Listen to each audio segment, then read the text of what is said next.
This video introduces you to the BCG Matrix. The BCG Matrix is a portfolio planning method that can help corporations in analyzing their business units or product lines. It classifies a company's business units into 4 categories based on a combination of market growth and market share relative to the largest competitor by plotting a scatter graph. The market growth serves as a proxy for industry attractiveness, and relative market share serves as a proxy for competitive advantage. The first quadrant in the matrix is referred to as cash cows. These are units with high market share in a mature, slow-growing industry. These units typically generate cash in excess of the amount of cash needed to maintain the business, and every corporation would be thrilled to own as many as possible. They are to be milked continuously with as little investment as possible. The next quadrant are the dogs. These are units with low market share in a mature, slow-growing industry. These units typically break even, generating barely enough cash to maintain the business's market share.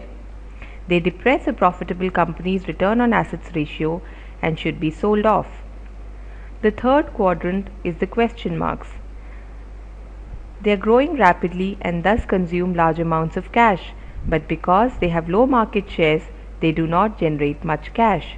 The result is a large net cash consumption.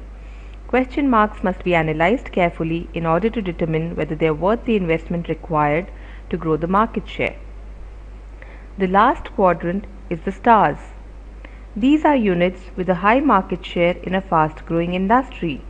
When growth slows, stars become cash cows if they've been able to maintain their category leadership. As a particular industry matures and its growth slows, all business units become either cash cows or dogs. The natural cycle for most business units is that they start as question marks, then they turn into stars.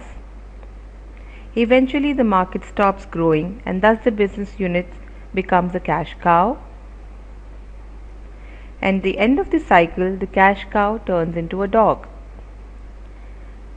The overall goal of this ranking is to help corporate analysts decide which of their business units to fund and how much, and which units to sell.